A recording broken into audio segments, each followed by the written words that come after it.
نورانی اور پرنور تھا وہ سارا کا سارا سیاہی میں تبدیل ہو گیا۔ اس کے لیے بڑے واقعات اللہ کے رسول صلی اللہ تعالیٰ علیہ وسلم نے بیان فرمائے ہیں۔ تفسیر کی کتاب پڑھے، آپ کو بڑی دلچسپی ہوگی یہ واقعات پڑھنے میں۔ میں صرف اشارہ دیتے ہوں کہ آگے بڑھنا چاہتا ہوں۔ جب اللہ تبارک و تعالیٰ کی بات نہ مانی گئی اور ظاہری طور پر نافرمانی ہوئی اور غلطی سے جو غلطی آدم علیہ السلام سے ہوئی جان بوجھ کر نہیں ہوئی، قرآن کہتا ہے فَنَسِيَ وَلَمْ نَجِدْ لَهُ عَزْمًا، وہ بھول گئے تھے، ہم نے ان کی غلطی میں کوئی ارادہ نہیں پایا، جان بوجھ کر انہوں نے یہ کام نہیں کیا۔ اسی لیے حضرت آدم علیہ السلام کی توبہ بھی قبول ہوئی، اللہ نے ان کی سزا کو بھی کم فرمایا، اور 300 سال کے بعد رب قدیر نے ان کی توبہ کو بھی قبول فرمایا۔ مگر اس سے پہلے جتنے لوگ اس کام میں ملوث تھے، اللہ تبارک و تعالیٰ نے سب سے فرمایا زمین پر پہنچ جاؤ، زمین پر آ جاؤ، کیونکہ میرے نافرمانوں کی جگہ جنت میں نہیں ہو سکتی، مجھ کو ناراض کرنے والوں کی جگہ جنت میں نہیں ہو سکتی، میری بات نہ ماننے والوں کی جگہ جنت میں نہیں ہو سکتی، کیونکہ اب تم نے جنت کا وہ پھل کھایا ہے کہ جس کے کھانے کے بعد تمہیں حاجت محسوس ہوگی، تمہیں استنجا محسوس ہوگا، اور جنت پاکیزہ مقام ہے، یہاں استنجا کرنے کی کوئی جگہ نہیں ہے۔ اسی لیے کل بروز قیامت جب جنتی جنت میں جائے گا اور وہ کھانا کھائے گا تو اس کا کھانا استنجا کے ذریعے نہیں نکلے گا، بلکہ جسم سے پسینہ نکلے گا اور اس کا کھانا ہضم ہو جائے گا۔ وہ پاکیزہ لوگوں کی جگہ ہے، وہ پاک جگہ ہے۔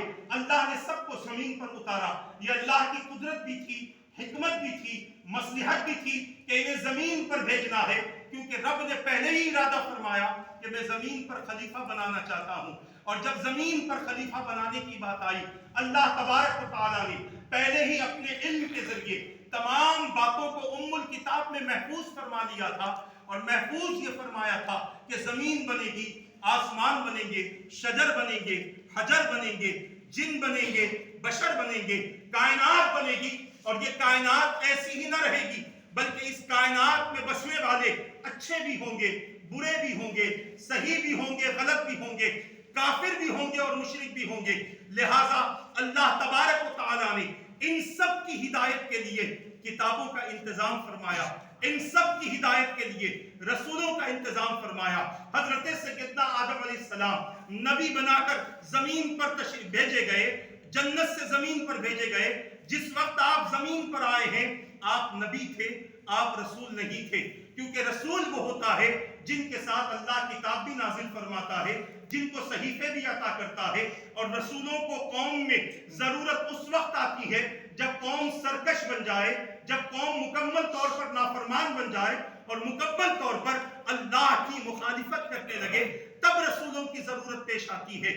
اللہ تبارک و تعالیٰ نے 313 رسولوں کو لگ بھگ مفسرین فرماتے ہیں 313 رسول، جو کم و بیش 1,24,000 انبیاء ہیں، ان میں 313 رسولوں کو اللہ نے مبعوث فرمایا، اور ان 313 رسولوں پر اللہ نے کتابیں نازل فرمائی، صحیفے نازل فرمائے، قوم کے لیے ہدایتیں اور قوم کے لیے پیغام نازل فرمایا، تاکہ قوم بغیر پیغام کے نہ رہے، بغیر ہدایت کے نہ رہے، قوم سرکش نہ رہے، بلکہ قوم ہدایت کی طرف آ جائے اور کامیابی اور کامرانی کی طرف آ جائے۔